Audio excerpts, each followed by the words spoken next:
மூலிகைகளா இருக்கா சார்? செல்வத்தை வந்து அட்ராக்ட் பண்ணணும், நம்ம மணி அட்ராக்ஷனோ இல்ல நமக்கு செல்வம் வந்து அட்ராக்ட் ஆகணும் அப்படின்னா மூலிகைகள் ஏதாவது இருக்கா சார்? நான் சொல்றது என்ன விஷயம் இருக்கு, நம்ம முன்னோர்கள் சித்தர்கள் எல்லாத்தையுமே சொல்லி வச்சுட்டு போயிடறாங்கம்மா. காலகாலமா இருக்கக்கூடிய விஷயமா. நம்ம பயன்படுத்துற அனைத்து பொருளையுமே மூலிகை தான்மா. ஒவ்வொருத்துக்கும் ஒரு தன்மை உண்டுமா. கல்லுப்பு மகாலட்சுமியுடைய அம்சம், மருதாணி மகாலட்சுமியுடைய அம்சம். இப்ப நான் எந்த பொருளுக்கு எந்த காரகத்துவம் இல்லை, எல்லாமே ஒரு கிரகத்துல எல்லாமே மூலிகை தானே. நம்ம பயன்படுத்துற கருவேப்பில இருந்து கொத்தமல்லியில இருந்து எல்லாமே மூலிகை தானே. எல்லாமே உயிருள்ள விஷயம் தானே.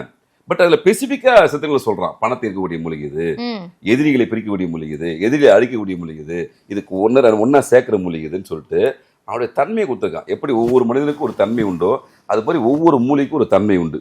அதை கண்டுபிடிச்சு குறிப்பிட்ட நட்சத்திர நாளில் குறிப்பிட்ட சாபனை எடுத்து விடும்போது அது உயிர்ப்பு தன்மையோட வேலை செய்யும். எல்லாமே அப்படிதான். பிறப்பும் போது எப்படி நம்ம வரோமோ அதே மாதிரி தான் அதுக்கும் பிறப்பு உண்டு, அதுக்கும் எல்லா வாழ்வியல் இதே வளர்ச்சி உண்டு, எல்லாம் உண்டு. அனுமதி பெற்று எடுக்க தான் சாபனை வித்தின்னு சொல்லுவோம். அதை எடுக்கணும்.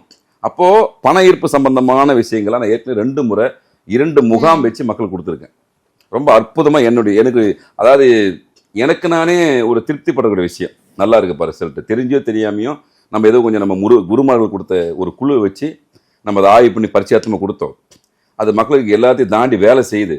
அப்போ அது பர்மனெண்ட்டாக நம்ம மக்களுக்கு கொடுக்கணும்னு முடிவு பண்ணிட்டேன். பட் கொஞ்சம் சேகரிப்பு விஷயம் தான் கொஞ்சம் முன்ன பண்ண ஆகுது.